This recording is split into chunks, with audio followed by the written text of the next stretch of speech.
You're listening to the Primal Happiness Show, a podcast dedicated to helping you thrive in this crazy modern world. Every Tuesday, we explore the nature of how our minds really work, what exactly the human animal requires to thrive, and how we can live happier and more fulfilling lives. If you're new here and haven't yet taken our free class, then there's no better place to get a jump start on reclaiming your primal happiness. It's where we'll guide you step by step through our antidote to today's modern world. Simply head on over to primalhappiness.co/antidote to get the free class and discover how to thrive without having to move to a planet that's not so crazy as ours. But now, your host, Leanne Brooke-Tyler.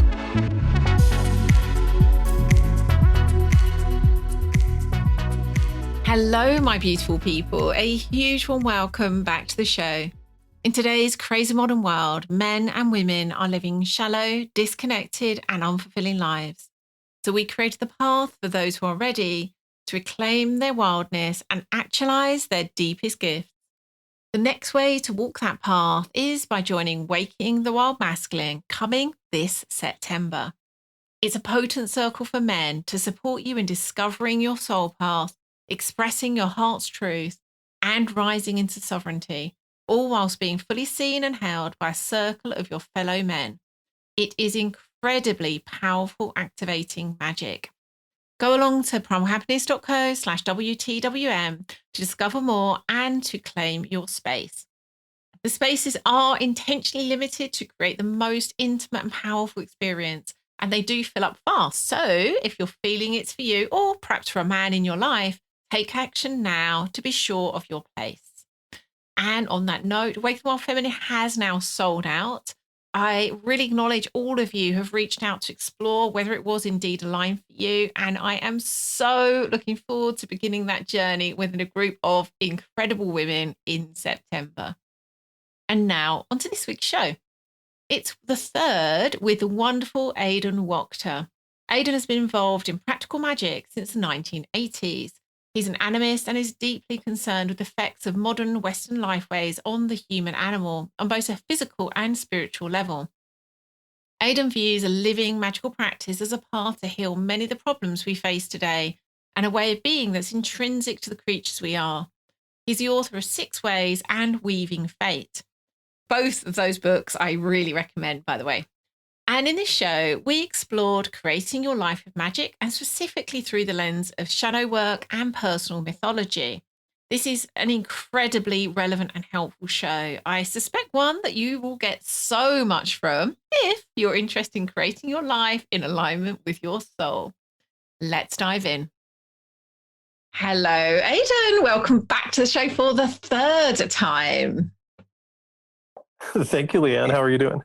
Oh, wonderful. And you are in quite rarefied air here. I haven't had that many guests on 3 times. You are in a very select few. Well, that's awesome. I'm happy to hear it. I'm happy to be here. So, yeah, and I am too. And this topic, I was just pondering as we were chatting before we started recording that I actually feel that it's like probably one of my most fun things to talk about, but I don't think I've ever done a show on it, which is, I've just had this moment of like, why have I never spoken about this ever on a show before? So when we spoke the first time, it was all about this idea of rewilding and magic being, as you describe it, like one stone. And then that led us on to, you know, what would be really cool then is to then do a show all about magic and how my listeners might want to walk onto that magical path. We finished that one. We're like, hey, you know what's never spoken about in these areas is the whole thing around shadow and narrative mythology. Let's come back and do another one. So here we are. But it feels, I love the way that's kind of like naturally taken us along this path. So yeah, juiciest of juicy topics. Let's start by, I think, just delving into this idea of story, narrative, what you're seeing and meaning when we're talking about those things. So for me, to me, what happened at some point, and it really came from, I think, exploring Buddhism, was realizing that what's going on in my head, and then kind of carrying this out to other people as you dig in, is that for the most part, what's happening inside of us is that we're having an experience of our life as a story. And that this is kind of what the human mind likes to do. This is why all of our entertainment essentially is some kind of story, and that our internal stories are the ones that are often kind of invisible to us. That certain things are super loaded with meaning and certain things are super non-important to us because we don't see them as being relevant to our story, right? And so that inner narrative is like, how would I put it? I read a great thing, and I think it was from Arcady Martin, who's of all things, a narratologist and a writer. And she said that in one of her books, she said, just as a passing comment, that personality is mostly endocrine, right? So she's kind of saying this is the base level of who you are, right? Because, and it makes sense, right? Your neurotransmitters and all of that stuff are controlling to some degree how you feel about everything that's happening to you. To me, the other huge chunk there is the rest of it is narrative. Yeah. The rest of it is the story we tell ourselves about who we are, what our life is like, what our life is supposed to be like, whether it is like that, and if it isn't or is, why it's like that. It's all of those explanations are narrative. And so to me, that's the huge, it's the huge chunk to kind of getting control of our own experience. And this is, I know that you've read it, but that's what really Weaving Fate is about, is one approach to kind of uncovering that stuff and then really going, okay, what do I want this to be? If this is the driver for how I'm perceiving and how I'm experiencing, what would work better if it was a little different? Right. Yeah, I love how you've described that. And I think the interesting part here is many of our listeners have come from various forms of spiritual paths, which could be summed up through this lens of story as being transcending the story, recognizing, as you described, you discovered that through the lens of Buddhism, but it's like, oh, okay, I'm creating all this via thought, via story. So what I need to do is kind of like transcend out of it and almost be storyless.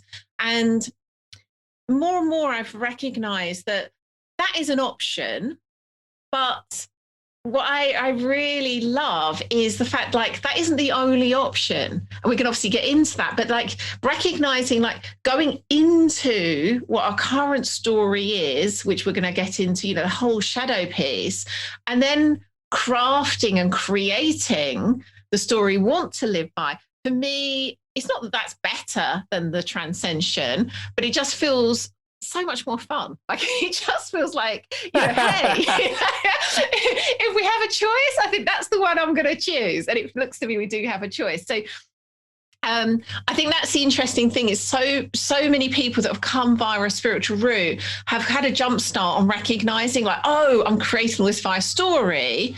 But then it's like the decision to then go into recognizing what that story isn't something that's necessarily been made available to them. Right. Yeah, it's interesting because this is a conversation that I've had with my wife for many, many years. She's more on the let's try and unstory is how I think about it. She comes from a much deeper Buddhist background than I do. And I totally see the value in there. But again, I'm really called to be, and always have been, to magic. And magic is about how do I change it, not how do I kind of get rid of it, find my place or get rid of it, but how do I get my hands dirty in this process of being alive.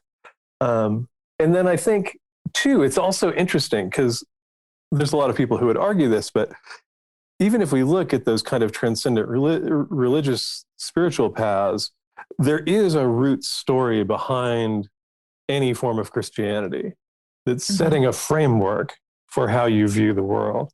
Even if we look at Buddhism, the story within Buddhism, and this is not saying it's not accurate at all, I think it's hugely accurate, is contained in the Four Noble Truths, right? This is what's going on. It's real, it can be changed, and it can be stopped, right? That's the underlying narrative of Buddhism. Now it's a very small narrative, right? There's not a lot of, it's intentionally compartmentalized because it's really intended for folks who are on that kind of monk path initially, right? The kind of renunciate path. And I still think I'm a huge fan of a lot of Buddhist thought, because I think it's the clearest kind of straight look at how our psyches work that I've found. You go, I've never really come across anything coming from what is, kind of straight line words of Buddha as we've got them kind of teachings that I go, that's not right. I've never hit one of those points. I may not like it, but I can see that this is an accurate description of the animal and what it's doing, right? But to me, it's way more, as you said, it's way more fun and interesting to go, okay, I'm here, I'm doing this thing, I'm not in the monastery, I'm not interested in renunciation as a path. So what can I do with this structure of myself that really is gonna generate story? And that is that to me, that's just this, it's this beautiful process, because it really opens this wide open thing that takes probably as much work as anything else. Because then you got to go, okay, what are the stories I'm running on? What are kind of the guiding, myths or whatever about who I am, about my life, about what is possible, what is not possible, what is appropriate, what is inappropriate. And really looking at those and going, are those accurate? Or are those just things that I latched onto, right? Or those things or those stories that I've attached to for whatever reason. And so, yeah, to me, it's a really fascinating piece of the game. And it's one of those, and it's really useful too, because it's like I can be talking with my wife, she'll bring up something that we could do, and I have like a gut reaction to it, right? And I can go, okay, what am I hearing? And what part of the story is this grinding against, right? Because that's really what it is. That's a friction point. Like she just said something that I heard some way, which is not at all necessarily how she meant it. Or it could be, it doesn't, that's really kind of almost irrelevant. But what is that rub? Why is that not cool? Right? And why, if it was said by someone else, or if it was said in a slightly different way, would it be totally cool? And so that's, it's all very, very fancy little saying, I think. Yeah, so practical. Again, I love it because it's, it seems the most interesting, fun, juicy way to live, but it's also so practical. I mentioned before we started recording that the course we're running at the moment, Wake Wild Medicine, we've been really delving deep into those old stories that they've been living their lives by. And I'd say fundamentally, I think we're running lots of different strands of a story, but what I see is there's often one core story that everything else is being created from, which is often related to kind of early trauma, or it doesn't necessarily have to be like obvious trauma. Sometimes it can just be that kind of like drip effect of parenting. But one way or another has that effect of creating this small hole through which they can kind of see life, see themselves, see their possibilities, but haven't seen that that's what they're doing until we're in the work of illuminating that's the old story. And they're now they've been in that work for the last month or so, and now in the practice of noticing when they're creating life, seeing people, seeing themselves through that old story. And you can, like, their minds are blown, because it's like, oh my goodness, this thing I've always done, and it just seemed like that's the only way to do it. I'm suddenly realizing that was being created from my old story. So the example you just gave, how your wife might say something and it rubs you up the wrong way. Suddenly they're seeing similar things with their spouses. And it's just like, oh my goodness. It was because I was seeing him through the lens of, I don't know, my father always telling me I'm being too much when I'm being emotional. And it's not actually what's going on at all. I'm just projecting that story out there onto him. And so, yes, so helpful, so liberating. And it's, again, it blows my mind that this isn't something that, given it's so helpful, isn't it amazing that this isn't something we're all guided into, all shown that this is, available to us? Yeah, it's very interesting. And I have that same thing about a lot of the stuff that we've talked about. Is like this, it seems very obvious in a way, but it's, again, why it's not taught to young people, especially, because then also it opens up so much, particularly just on I think that the first place it opens things up is kind of interpersonal communication, right?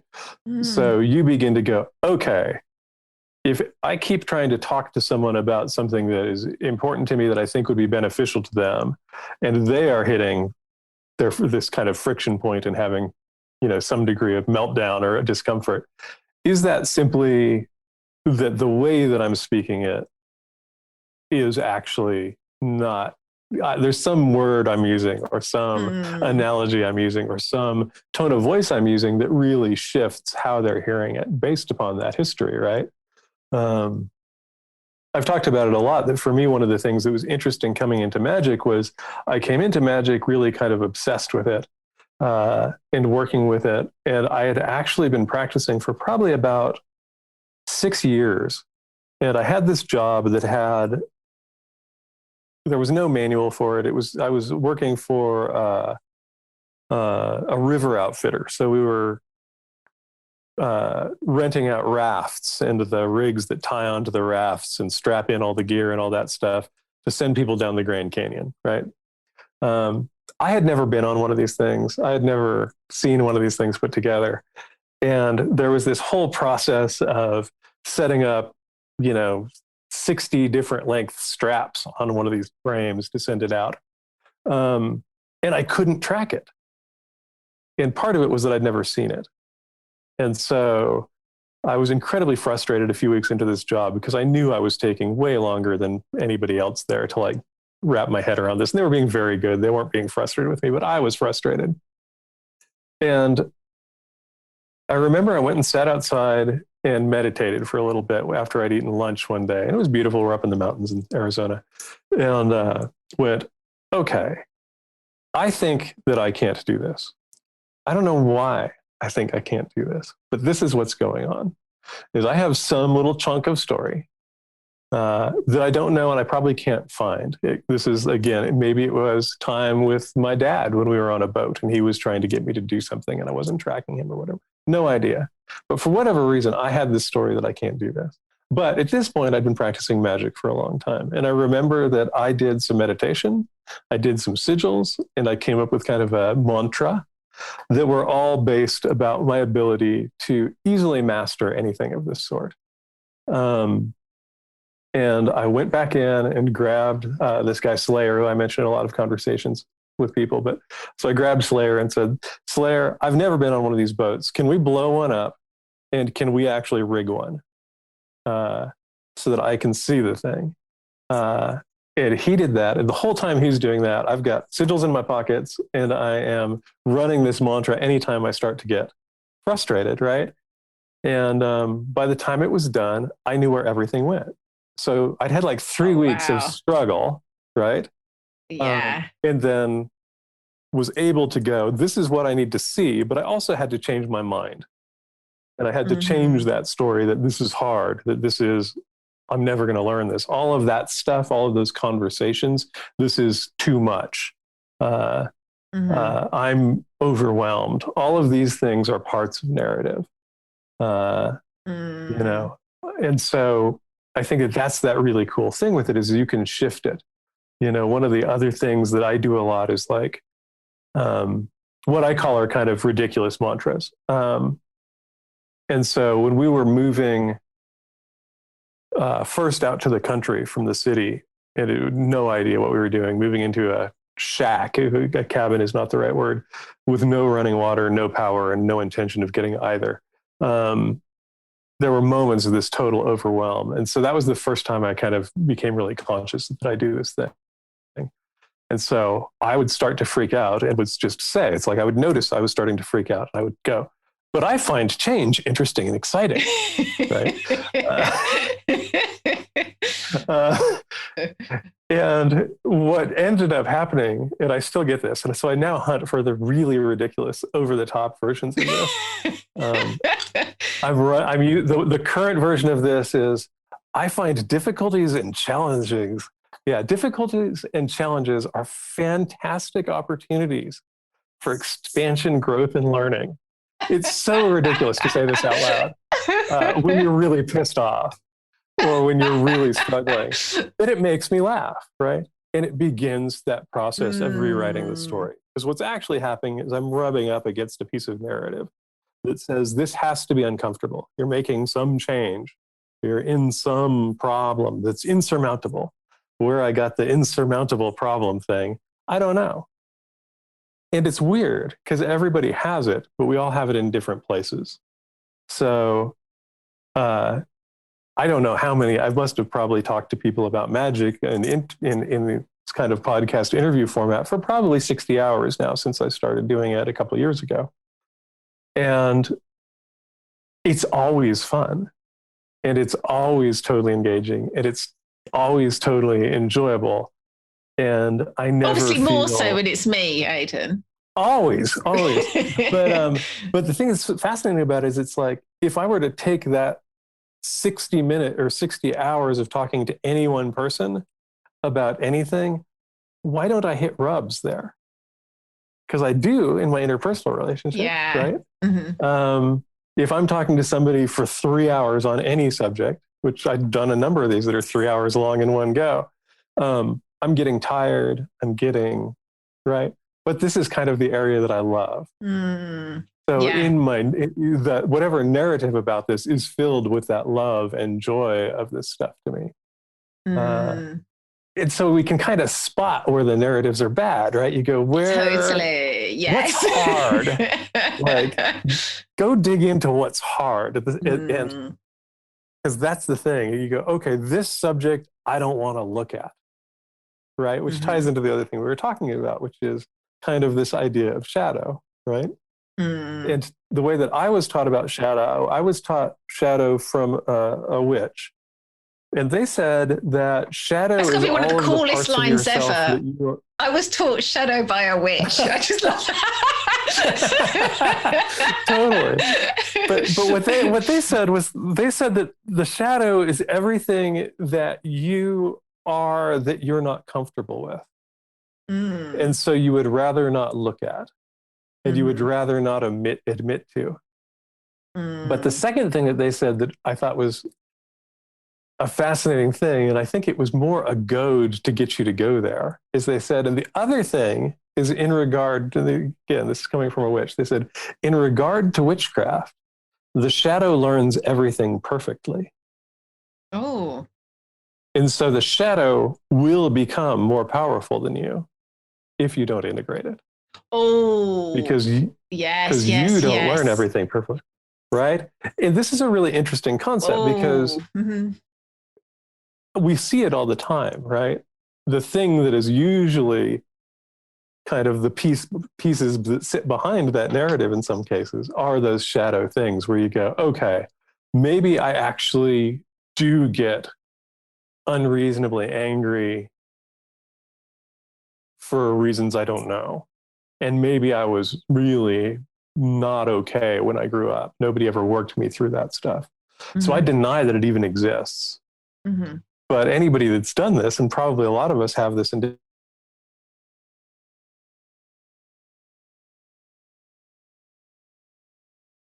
of expression, right? It can do the thing that I can't necessarily do normally. It's got no filters. And so I think that, to me, that's the shadow piece. Yeah. And so the shadow, so as we're talking about narrative, and we talked about this before we started, the shadow narrative is the narrative we will never look at. It's the part of the story we're going to deny, or we're going to paste over, or we're going to rewrite. so that it's really not the reality. Yes. And this, I think it's worth saying, that isn't often, we're not doing that consciously. What's in shadow is out of sight. It's not like we're choosing to keep it out of sight. It is out of sight. And it's a surprise to us when we've discovered what's there. So it's done in all innocence. So it's not like we're thinking, oh, I'm just going to hide all of that. Obviously, there probably was a time, back when we were a child, where we had maybe a conscious thought of this part of me is not welcome. But certainly as we grow older, we've got no idea what's there. I love that. This brings me to something I was going to ask you, actually, because I think, as I was saying to you earlier, I noticed this idea of shadow is often missing in many magical traditions, albeit in a way, I think you could say kind of shadow work and shamanism are almost like another kind of one stone thing in a way. But I think in other forms it's missing. But the thing that I've been really pondering lately, which I think that witch is pointing to so perfectly, is without making what's in shadow conscious and integrating it, how will you really have a sense of, whether you call it true will, often that's used often in a magical term, but let's just say, that deep soul desire, what's aligned for you, how would you know that without doing that work first?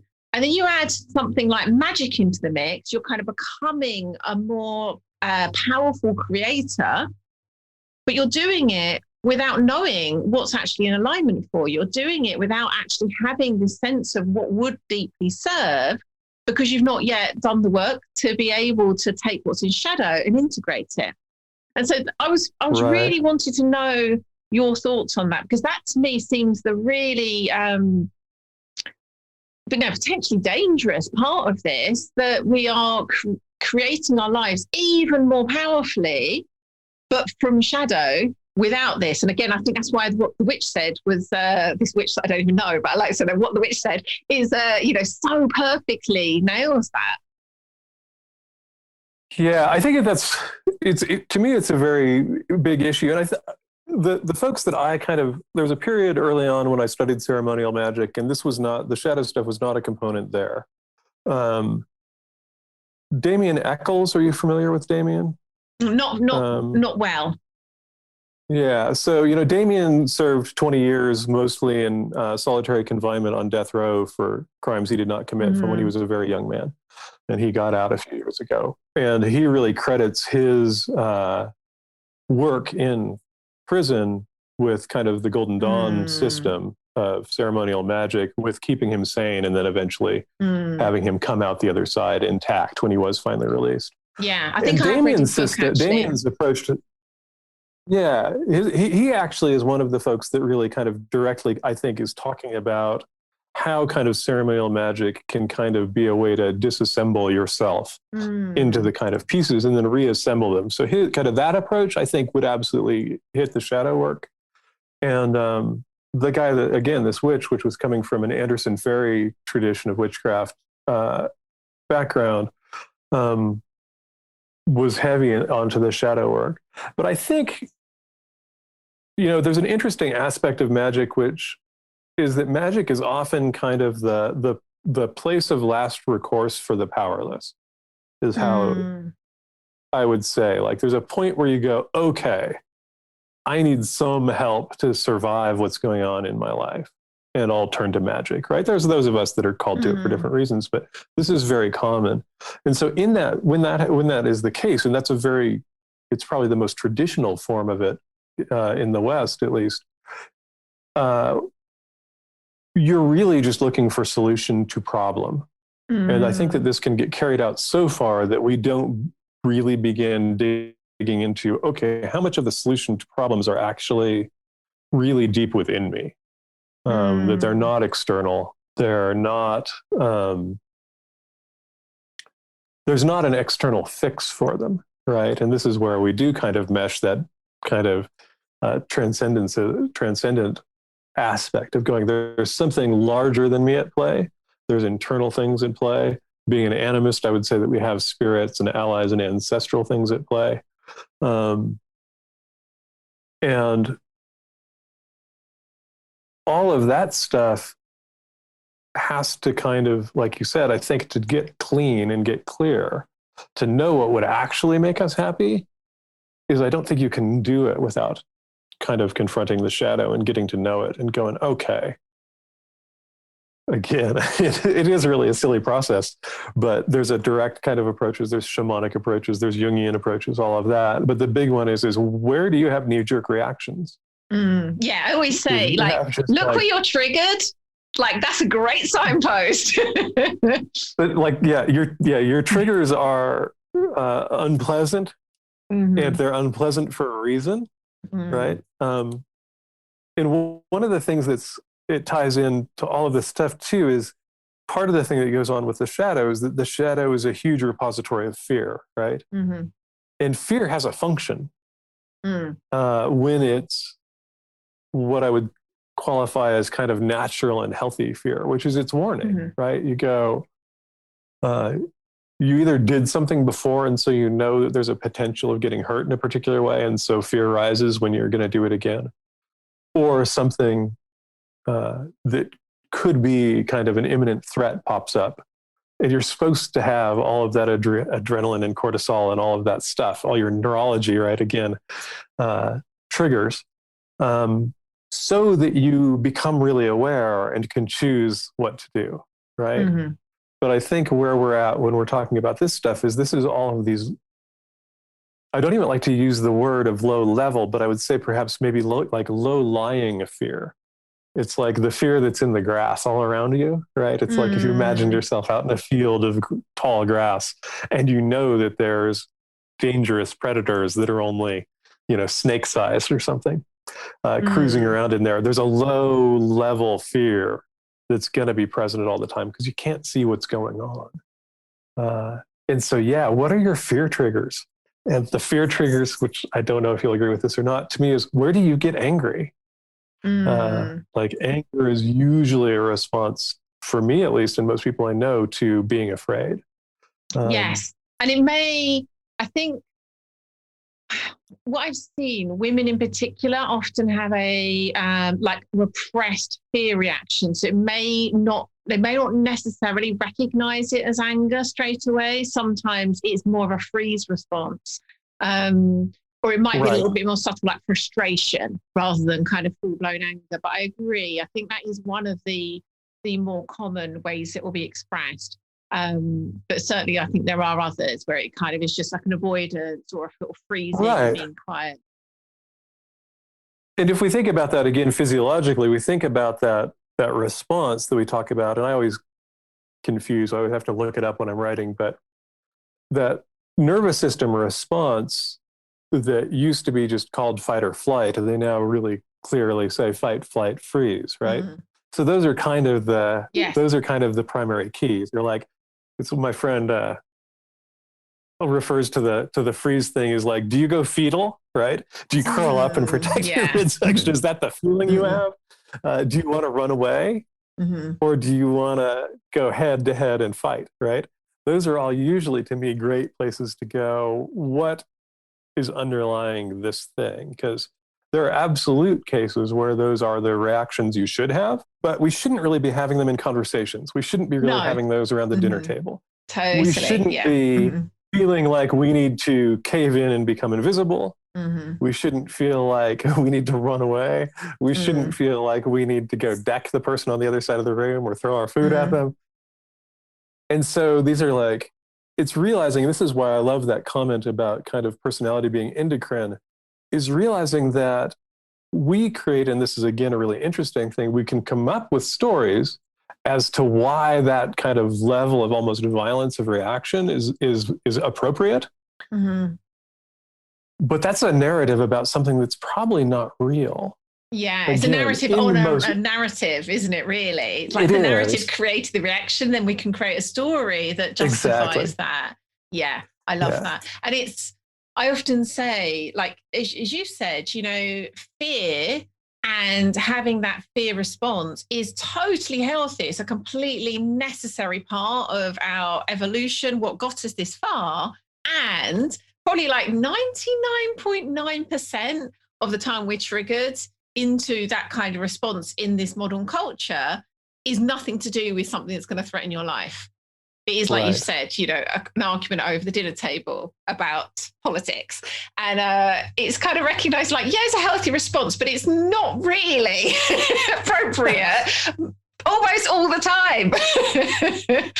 And I think that's really, it is really interesting because I can't remember who I was talking to. It came up on a podcast, and it's been really useful to me as I began looking for the places where I get really righteous, is what I say, like righteous anger. And that's, again, it's information, right? And it's information about me, and it's information about the situation. But there's this thing about the idea of righteous anger, therefore, is appropriate. Yes. Yeah.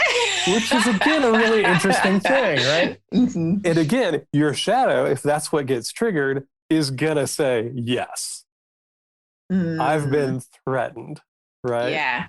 You know, there's a great line from a Monster Magnet sign that says, you know, basically saying, but I don't remember the whole line, but he says, there's a point where our hearts get threatened and we have to go in for the kill. Mm-hmm. And that's really an interesting take on that. I think he's really saying that. So you got to look at that stuff and think, what is the threat? And is the threat to me really, or is the threat to this narrative that I'm sitting with? There's a ton of stuff that we absolutely have reason to need to change in the world, but is kind of approaching it in total rage the correct way? If we're almost actually helpful, most effective, yes, if we're actually after effect. And that's, I think, that conversation I was having with the person about magic is saying, as a magician, you're seeking change. So is this the way to get where you need to go? And this is a question that I think we're kind of trained now not to ask. Yes. Because it's beneficial when we go back to kind of the first conversation of rewilding and information culture and all of this stuff, that all of our social media, all of our news media, with very few exceptions, are operating on particular narratives. They're feeding into that narrative, and then they're pushing the buttons that they know will work if you're engaged with that narrative. Yeah. And so, or even if you think about things like Facebook and how the like process works and whether you're getting the attention you need from it or whatever, this is neurology, right? This is endocrine reality. So is that what you want to have be going on, and how much? And again, I think it's really interesting. I think you could argue that social media is can be a really brilliant kind of shadow manipulation tool. Oh, right? Gosh, yeah. And funny enough, I was witnessing a conversation taking place on Facebook earlier where it was literally everything we just talked about in one thread.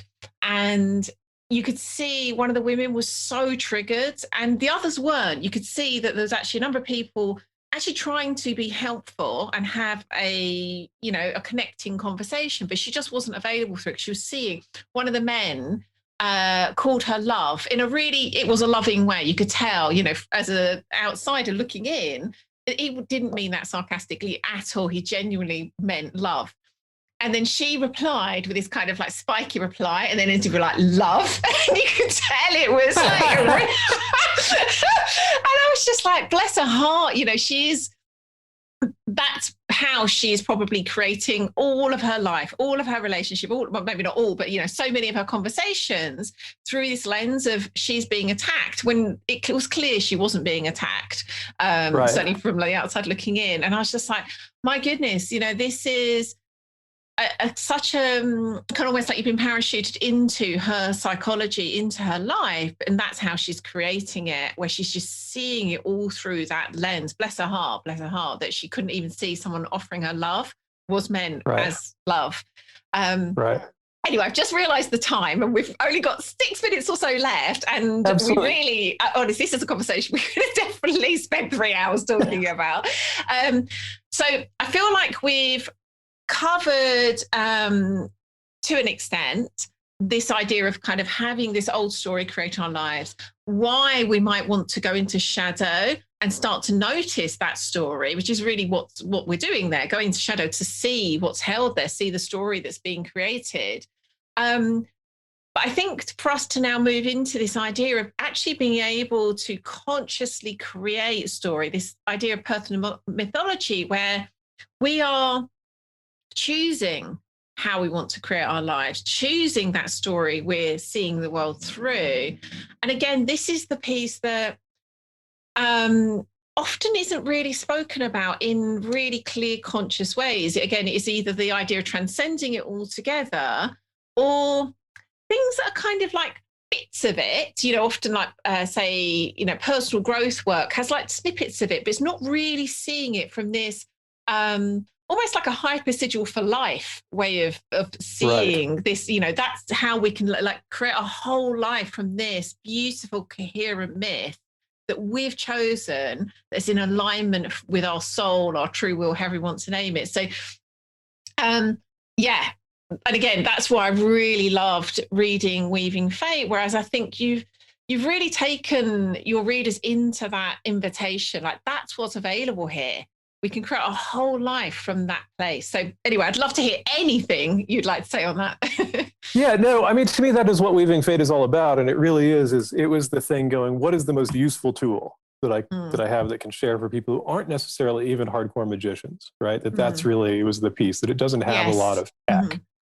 And it's that realization that we have, there's things that we commonly know, but we don't deal with, which is we are, again, if we kind of look at endocrine stuff, we are programmed to focus on negative outcomes because that's a survival strategy.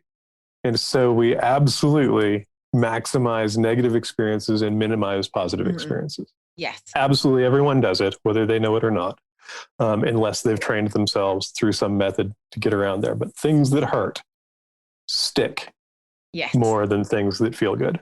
And so and we could just use the hypersigil as it's talked about in Weaving Fate, where really what we're doing is we're creating like a journal about a life that is us living a life as kind of our best person. And that is this process of mythologizing, of going, okay, what would a perfect day look like? It doesn't have to be real in any way. It doesn't have to be possible in any way for where we are now. But if we can really begin to go, okay, so a perfect day, I'd be doing these things. And then we try and go deeper. And you go, okay, who would you have to be having that perfect day?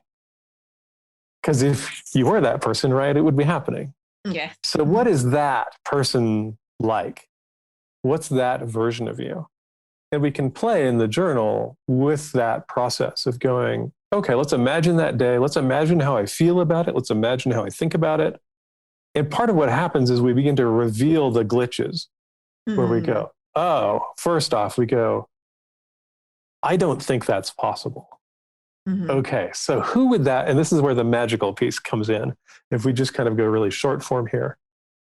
So if we look at it from that idea of almost an archetypal approach, like, what is that person? If that person is a character, then that would be a normal response for that. That would be a normal day for that, not being in an abusive relationship, but in one that is really good. What is that almost on a mythological level? And can we begin to do work to connect to that? Because all that really is a different narrative. And it's not easy work in the sense that you get to go, ooh, I can see that right now, and now everything is different. And so that's kind of the beauty of the hypersigil approach, is it allows us to kind of play with iterations of this and really begin to feel into it, so that we go, okay, I have a story that I'm not very smart. So I know that's not true, but I have to begin to rewrite that. And I can't really unmake that story so much as I can realize that it's not true, and I can begin to layer onto it. There's very simple things that are tied into this. I do a practice that is very easy. very simple, which is I have a journal that is only for this. It's just a blank book for this. And if I'm feeling kind of down and out of sorts, as I go through my day, every single thing that I do well, I draw a little checkbox. I write out the thing that I would like to do that day. So maybe I ate very well all day, or I had a really good lunch, or I worked out, or I didn't get angry at all with my partner for no good reason. Whatever that is, I'm doing this all after the fact, but I'm doing it as if it's a to-do list. I write it out and then I check it off. Oh, I love that. So what I have is I have a book. So I have a book that is showing me all the shit I do right. Oh, I think it's so I'm being important. really generous with it. Mm. And I'm being really generous with it. So I'm doing it for, if I'm really messed up, I have, depressive tendencies, as most folks do, at different points. Being incredibly generous with all of these processes is very helpful. Mm-hmm. The mythology part might work for your folks because you're playing in that kind of shamanic ground. One of the things that I do is I also go kind of a free association process where I'll go into a light trance or meditation and go, okay, where is this particular kind of power that I'm after? What does that show up to me? And I begin to create charms based on it that are like spoken charms. That are usually tied into animal forms, to kind of elemental powers, how those things work. There's one that I've shared before, so I feel comfortable sharing it again. And this is dealing with kind of I've talked about I do a lot of trance work kind of with the dead that are kind of tied into kind of wild hunt mythology and some of that stuff, northern mythology.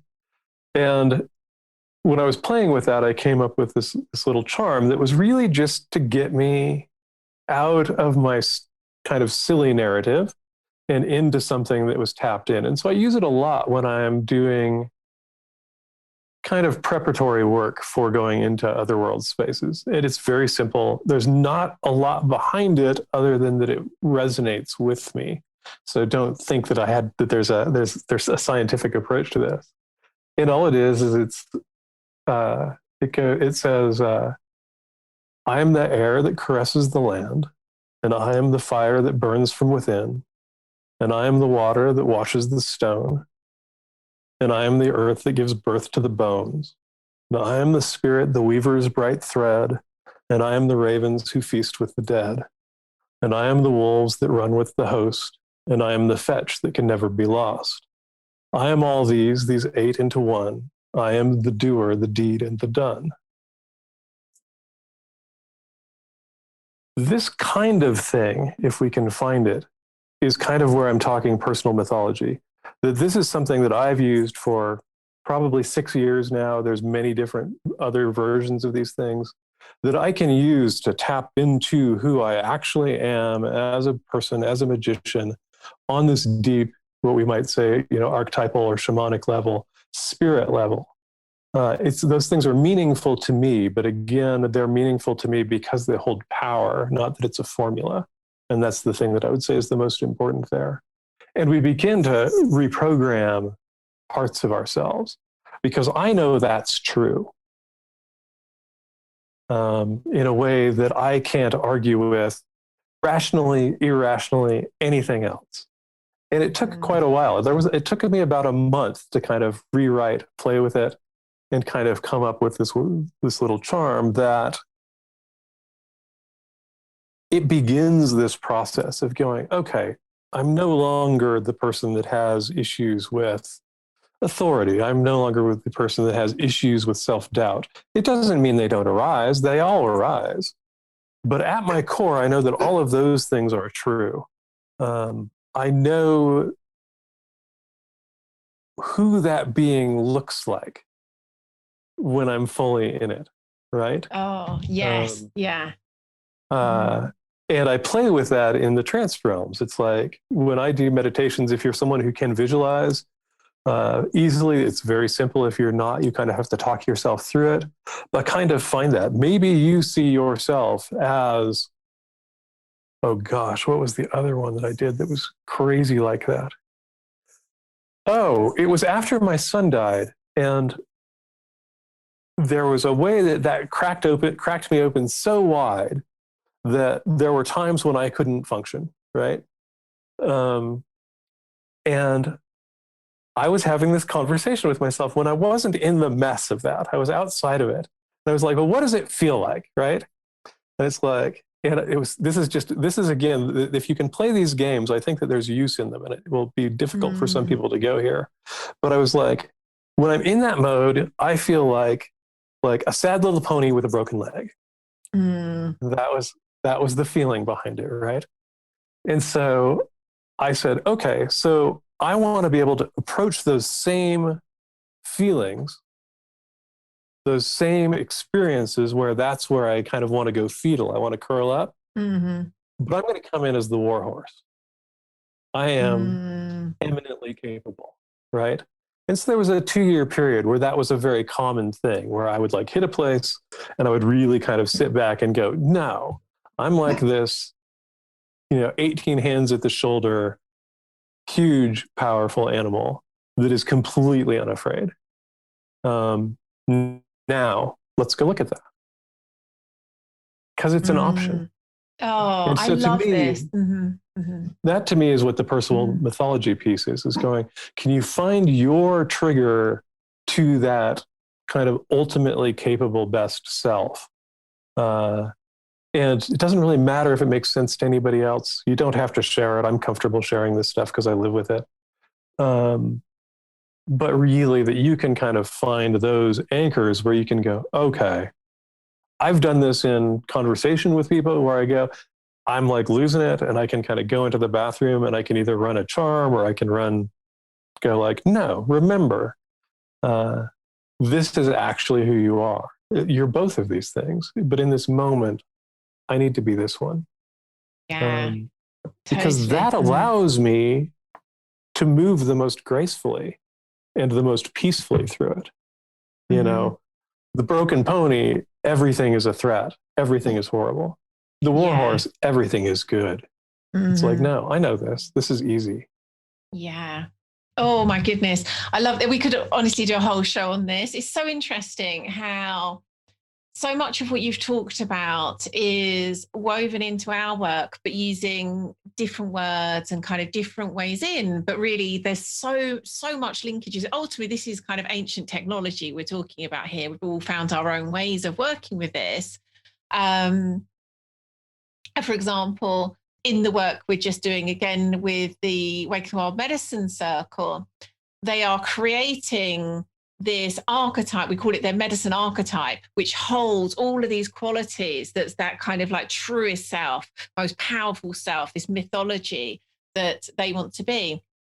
And because an aspect of the way we work is around different archetypes, specifically the sovereign archetype we see is so essential, that idea of like, I am sovereign rather than a victim. And so we call what you're calling a charm a decree, as in like, this is what I'm decreeing. This is what I'm deciding about myself and my day and how I be in my day. But really, it's the same as you're calling a charm. And what you're describing in terms of, that best self. And I just love what you shared about the ravens and the wolves, but it's exactly what you're describing. And it is so powerful. It can seem as though it's like, how could this stuff really work? It does. It absolutely does. It's funny because for a few years, this was something I used to do myself, but wouldn't invite clients into that practice. And then over time, I'm like, I'm not serving them by not allowing them to do this themselves, because it is that powerful. I really don't think I'd be living life as a creator in the way that I am without doing, I think parts of those are like foundational. They're not just kind of like nice little sprinkles on the top. It's foundational to us creating that mythology. I think that's absolutely true. And it is really interesting because I always do this thing when whether I'm doing talks on podcasts or writing or whatever, which is I try and go, okay, what are the pieces that just are almost unacceptable as from a logical standpoint, but that I absolutely know are just transformative. Yes. And that's, And it's, one of the earliest descriptions I ever had of it came up with for magic was I said that magic was pulling real rabbits out of metaphorical hats, right? And I love this idea that we're using metaphor to change ourselves and change the world because it works that way. There's not a good explanation for why it works that way, but it absolutely does. Oh my goodness. Could you have ended this more perfectly, Aidan? what a perfect well, close. It's always a pleasure. Oh my goodness. That's definitely a conversation we could have carried on and on and on and on. But what a beautiful way to bring it to a close. Thank you so much. What a rich conversation this was. Well, thank you so much for having me, as always. It's a huge pleasure. Oh, yeah, so much fun. Where can my listeners find out about you and your work and your amazing books? aidanwachter.com is kind of the links out to everything. My books are available through all the online resellers. I promise 6 Ways will be an ebook by the end of the year, but I've got another book that's coming out first. So okay.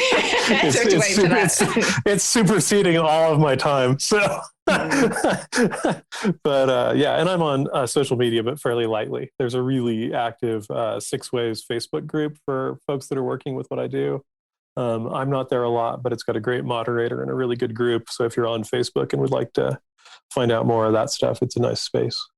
Yeah, I'm in your group, and I would agree. It's a very I feel like it's got your spirit in it. A good place to be. Yep, we try. Oh, thank you so much, Aidan. Really, really appreciate it. Well, thank you again. It's always a pleasure and an honor to be on your show. Wow, what a show. I really loved that. Here are my takeaways. We are all creating our lives through story, whether we're aware of it or not. And for most of us, without doing work, that story will be an old fear-based one. Shadow work is about making conscious those parts of us that have been held outside of our awareness, but have been running our lives. A massive clue to where we have shadow is to notice where we are triggered. That is when an old story is alive and telling us that benign things are threatening. Shadow work comes in many forms, such as Jungian and shamanism. Ultimately, they're all about integrating the hidden parts of us back into the system. Then comes the really fun part, creating our new myth. Who is that? How do they live? How do they feel? What do they wear? And then instilling that into our reality via archetypes, decrees or charms, hypersigils, and more. Finally, I loved what Aidan said. Magic is pulling real rabbits out of metaphorical hats. If you'd like to get notes and links for everything we spoke about this week, hop on over to the show notes at primalhappiness.co/episode 326. And if you are feeling the call to awaken our masculine, go along to primalhappiness.co/WTWM to discover more and to claim your space. And if you don't want to miss out next week's episode, head on over to Apple Podcasts, iTunes, Stitcher, or your Android or iOS app of choice and hit that subscribe button. That way you'll get each episode delivered straight to your device auto-magically. Thank you so much for listening. You've been wonderful. Catch you again next Tuesday.